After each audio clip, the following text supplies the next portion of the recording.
guys, this is the third Stacking the Shelves video I'm doing for the books that I got over the last 3 months since I've been so negligent in recording these.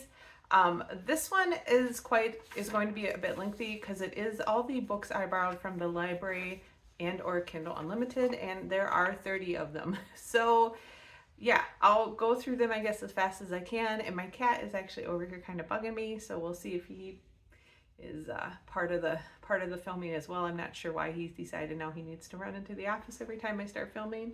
It's a new thing for him. All right, so I'm just going to get into it. I'm going to go through these somewhat rapidly. The first book I got from the library was The Tainted Cup, which is the first book in the Shadow of the Leviathan by Robert Jackson Benet. I did finish this. I really liked it. It's a very cool, like, world that's being attacked by leviathans, and they've done weird genetic modifications to humans. It is kind of a police procedural where they're hunting down the cause of a murder. The characters are very unique, so I did give this one 5 stars. Really enjoyed it. The next one I got from the library was The Book of Doors by Gareth Brown. This is kind of a contemporary fantasy about a woman who finds a book that she can use to get to any other place in the world, and she starts playing with this, and she finds out that people are hunting these books down. I gave this 4 out of 5 stars. I know a lot of people really liked it. I thought it was okay. I'm trying to remember. I think my main problem was just kind of how things resolved at the end. It got a little weird, but it was a fun idea, and overall I enjoyed it. All right, the next one I got from the library and also have read and enjoyed is The Blood Orchid, which is the second book in the Scarlet Alchemist by Kylie Lee Baker. I give this one 4 stars. I really, really love the first book in this duology. Second book I didn't think was quite as good, but it tied up the series nicely, and I still enjoyed the character and like how driven she is, and the alchemy in here was really good. It's a fantasy, kind of an Asian historical fantasy. All right, the next book I got from the library was A Very Secret Society of Irregular Witches by Sangu Mindana. I had seen this on a lot of people's like favorite cozy fantasy lists, and this is more of like a cozy paranormal book. It was cute. It's very romancy. It's kind of like a cute cozy paranormal romance, and I liked it. I didn't love it. I think I gave it 4 out of 5 stars again. All right, the next one I got from the library is A Man Called Ove by Frederick Backman. I've been wanting to read a book by Backman for a while because I've heard a lot about him. I really did love this book. It was very good. It's about an old man who kind of is a rules monger. He's very crabby. And then a young family moves next door, and he ends up helping them out with things, and kind of, not gonna say takes over his life, but kind of incorporates him into his life. And against his will, he keeps getting more and more involved in the neighborhood and the people around him. It's very heartwarming. It's funny. It's very thought-provoking about, as people get older, why they are the way they are. The book goes between present day and then like his past, so like how he got to the point where he's at. I really liked it and would recommend it if that at all sounds interesting to you. All right, next book I have from the library is Pachinko by Min-Jin Lee. This reminded me a lot of Wild Swans, but rather than taking place all in China, it starts in Korea, and it kind of follows 3 maybe 4 generations of people. It starts following the women, and then starts following their daughter, and then their sons through Japan occupying Korea, and then a lot of Koreans immigrating to Japan, and kind of what that does to how they're treated and things like that. It was an interesting perspective for me on World War II. It starts way before. I think it starts like 1901 and then goes all the way through like the 1980s. So it was just an interesting perspective from Korea's perspective of what happened through World War I, World War II, current day, how things are going. Well, not that current, I guess. I'm old, so the 1980s doesn't sound that far away for me, but It was good if you're interested at all in kind of the history of that region. It was very engaging. It was good. I do think it got long, so I think I gave this one 4 out of 5 stars as well. It got a little long at the end. I felt like it should have stopped before it got to like the grandson's generation, because I just wasn't as connected to that character, and I just was like, why are we still talking about this? But if you're interested in that kind of thing, it was good. All right, the next one I got was Heavenly Tyrant, which is the second book in the Iron Widow series by, I'm going to say this name wrong, Jiren J. Zhao. Yeah, I loved Iron Widow. I loved it. I thought this was going to be duology. They were not being clear that this was going to be more books. I think it's going to be a trilogy now. I didn't love this as much. For the whole book, the main character from the first book is kind of under a new emperor, and so she just, I don't know, she felt like she like took a step back and was very much ruled by this emperor guy. And then at the end things get really bizarre. We're like in space and stuff, and I don't know, I was mixed feelings on that one. I think we can say that. All right, the next one I got from Kindle Unlimited, but I have not read yet, and that is Babel by Araf Kwang. Everybody knows about this book. It's about an orphaned Canton boy named Robin who's brought to Britain to study for admittance to Babel, which is the Royal Institute for Translation.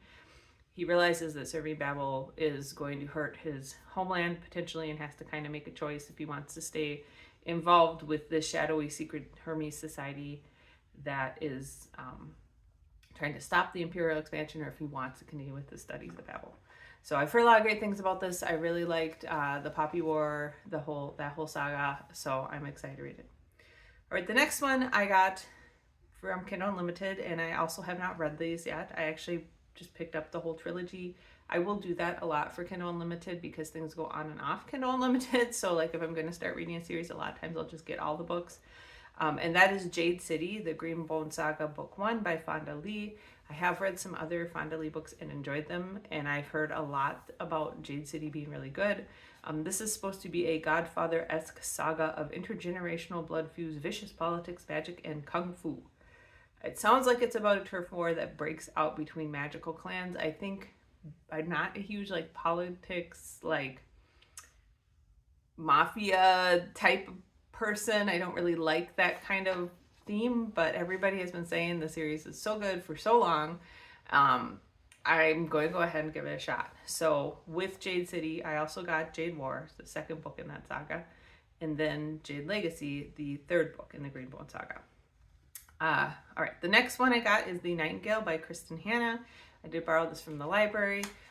This is another World War II book, but it kind of follows two sisters from France and the whole progression of what happens there. One of the sisters joins kind of the rebellion. The other sister is just trying to raise her daughter in peace. They both go through a number of horrendous things. I gave this 5 out of 5 stars. It was fantastic.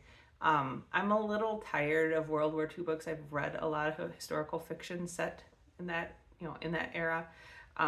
But this was really well done, very engaging, and it gives a little bit of a different perspective on it. I have never read like the French perspective of that. I've read a lot about the Jewish perspective and the German perspective and the American perspective, but this was kind of a new view of me. So if you're at all interested in that, this was very engaging, and it also focuses a lot on kind of what the women went through during that time period. I mean, we hear a lot about the men fighting on the front, but the women who were trying to hold things together and deal with enemies occupying their houses and things like that, it was well done. All right, the next one I got from the library is Schemes and Scandals by Kelly Armstrong. This is a novella in the A Rip Through Time series. It would be like book 3.5. It's a cute little mystery. The whole premise of the series is pretty well done. It's a woman, police investigator from modern times, gets sent 150 years back into the past, and she's in Victorian Scotland, and ends up at the house of a man who is, he runs a morgue, but he's starting to do autopsies on dead bodies to help solve cases. So she gets involved helping him investigate these cases. And this was just a little novella in that series. I will also be reading Death at a Highland Wedding soon, which is the next full book in that series. All right, the next one I got from the library is Before We Were Yours by Lisa Wingate. There's a lot of things that aren't fantasy that are a little bit off on this list, and that's because I have been trying to go through my huge wish list that I have at the library and like actually read some of these historical fictions and things I put on there. So this is another historical fiction. It's about something I had no idea happened, and I guess a lot of people knew this happened, but I did not know it happened. Back, I think it was like the 1910s to 1950, it was like 30 or 40 years, there was a lot of child trafficking going on in the South, and this particular book takes place in Tennessee, I believe, and kids were actually just being kidnapped, like off the sidewalks or from parents in poor areas, and put into orphanages and then adopted out to wealthy families. And this one follows a family of 5 siblings that gets kidnapped off of their houseboat and sold off into different wealthy families. It alternates between past and present, and I agree with a lot of people who have complained that the present viewpoint didn't really feel that necessary, and there seems like there's a lot of time spent in that, and that involves a lady who's a prosecutor. She's a lawyer, and her father's a senator, and she starts like digging up her family past and starts uncovering some of the story. The more engaging and interesting parts are actually following the kids as they live this, and it's not necessarily a very nice or feel-good story, but it was a part of history I didn't know anything about, so I was kind of fascinated to learn that that went on for so long without anybody doing anything. It's very sad. All right, next one I got was from Kindle Unlimited, and it's completely different from the one I just talked about. That's Assistant to the Villain by Hannah Nicole Mayer. I have not read this yet. This is described as Once Upon a Time Meets The Office.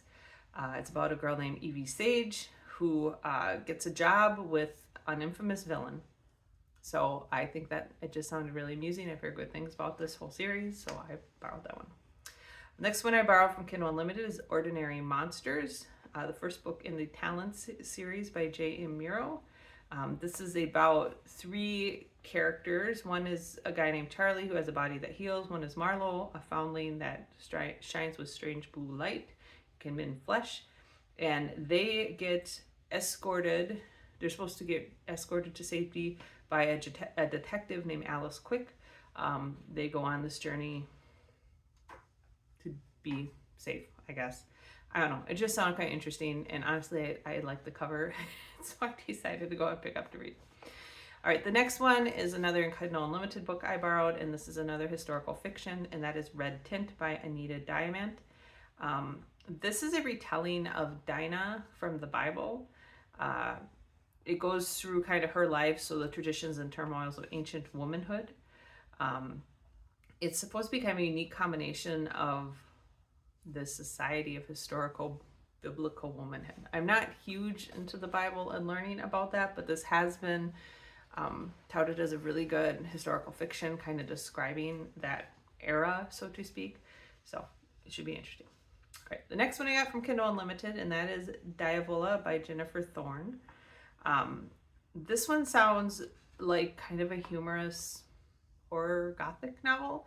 It's about a girl named Anna who's trying to survive her yearly family vacation. However, the house they end up in vacationing in has some kind of evil issues with it. So kind of a haunted house-ish, but humorous.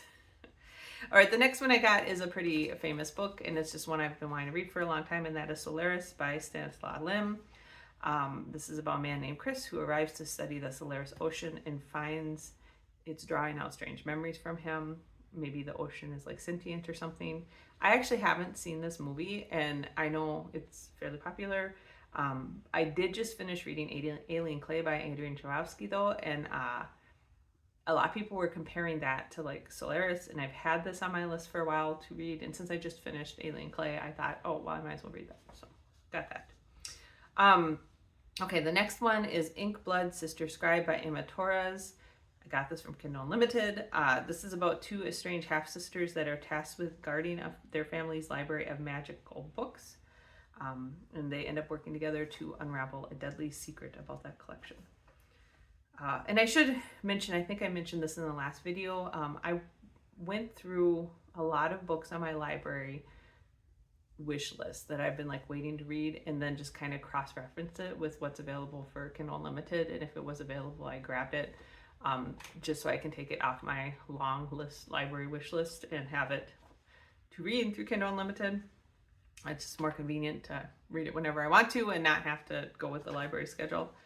So I think all the rest of these are from Kindle Unlimited. All right, so the next one is The 7.5 Deaths of Evelyn Hardcastle by Stuart Turton. Evelyn Hardcastle will die every day until Aidan Bishop can identify her killer and break the cycle.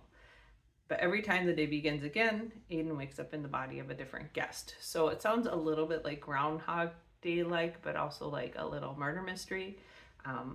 Again, I've heard a lot of good things about this, and I had it on my list I wanted to read, so hopefully I'll like it. Next one is Metal from Heaven by August Clark. This is described as a bloody lesbian revenge tale and political fantasy set in a glittering world transformed by industrial change and simmering class warfare. It sounded like a really interesting world to me. I think I originally put it on there because I had like some steampunk vibes to it, but now rereading the synopsis, I don't think it really does. I'll give it a read though and see how I like it. All right, next one is A Song to Drown Rivers by Anne Liang. This one is inspired by the legend of Zixi, one of the famous four beauties of ancient China. It's supposed to be an epic historical fantasy about womanhood, war, sacrifice, and love against all odds. So it sounds kind of like a historical fantasy romance. All right.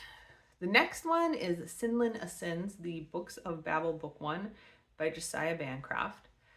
This is about a man named Sinlin who is determined to find his wife Maria after they are separated at the Tower of Babel, which sounds like it's kind of an immense, like, multiple ringed kingdom. He has to go on an adventure through all these different worlds to try and find her. It sounds very like little steampunky vibes, very much more of an adventure book. It just sounded good, so we'll see if I like it. All right, next one I guess one I've had on my wish list because it was written by Rebecca Ross and I haven't read yet, and I'm a pretty big fan of Rebecca Ross. And that is Dreams Lie Beneath by Rebecca Ross. It's about a realm named Azanor that's cursed by plagues. Magicians there serve as wardens that protect their people. Clementine is going to be taking over as the warden of her small town, but she gets challenged by two magicians and is drawn into this conflict. So, all right.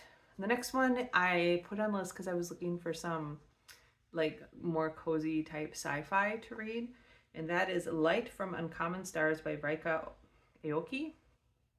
This is a defiantly joyful adventure set in the California San Gabriel Valley that is filled with cursed violins, Faustian boggings, and queer alien courtship over fresh made donuts. That was the little blurb on it. It just sounds quirky and cute and fun, and as I said, I was looking for kind of some cozy fun sci-fi to read. All right, the next two are a duology.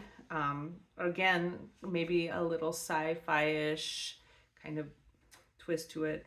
The first one of those is Catfishing on Catnip, which is Catnip Book 1 by Naomi Kritzer. This is about a girl named Steph who is constantly on the move for mom. The only sense of community she really has is Catnet, where people share cat pictures. What she doesn't know is the administrator of Catnet is actually an AI, kind of a sentient AI, and the group gets involved in trying to protect this AI. It is followed up by a second book called Chaos on Catnet. So I got both of those to read because somehow I ran into that when I was reading about unique sci-fi books, and I thought, oh, that sounds cool. All right, the next one, we're back to 2 books I got from the library, no more Kindle Unlimited, is Cold as Hell, the 3rd book in the Havens Rock series by Kelly Armstrong. I did just finish this. It was very good. If you like the Rockton series, you would probably like Haven Rock, and if you like Haven Rock, this Cold as Hell, this next book is very good. I gave it 5 out of 5 stars. It's the whole premise of this series is there is a kind of primitive community set up in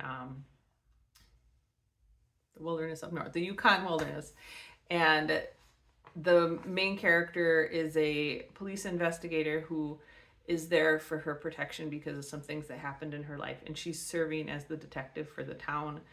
People go to this town basically for protection, for kind of witness protection, because they got involved in something that made it so people are out to get them, And in this case, in Havens Rock, the people going there are genuinely good people that got into bad situations for one thing or another because they stuck their neck out to protect someone or to make sure somebody that was doing something wrong was caught or whatever. So they're there for witness protection, but they are very isolated. So there's some survival aspects to it. And there are also things around the Yukon wilderness. So there's like a mining community out there that sometimes gets involved. There's people who have chosen to just live off the land out there that sometimes get involved. It's got a lot of really interesting elements for me. I like the survival elements as a little bit of kind of an adventure because of they're so far out in the wilderness, and there's like a mystery and a little bit of police procedural in it. So I think it's a really good combination. All right, and then the last book I borrowed, and this again was from the library, is Crying in H Mart by Michelle Zonder. This is supposed to be a memoir about her growing up as an Asian American kid in her home in Eugene, Oregon. You know, I guess she's a singer-songwriter, guitarist in real life, and this kind of tells the story about her family, grief she's dealt with, things she's had to deal with growing up as an Asian American. And that is another one that so this year I put together a list of 20 books that I wanted to make sure I read this year. And a lot of these are things that have just been on my wish list for multiple years and I just never got to them. So I'm just trying to like get them read so I can pull them off my wish list, and that's one of those. And I may have put it on there because I read it like I saw it was like a best book of the year or best fantasy, best sci-fi, best historic fiction, something like that. And I read the synopsis and thought, ooh, that sounds good. So that's what a lot of this list is, and that's why there are so many of them. So I'm working my way through all of those. With that, this has gotten kind of long again. I mean, each one of these Stacking the Shelves was about 20 minutes, so I'm going to wrap it up. I will be doing a best books of December, January, March soon, as soon as March is over. I think I'm just going to combine those December, January, February, March, I should say, all into one. There were only a couple books each month that I gave 5 stars to, so it won't be a super long video. With that, I hope that you did some great reading the last 3 months while I was like incognito. I hope that you have a great week reading ahead of you, and I will talk to you later. Bye.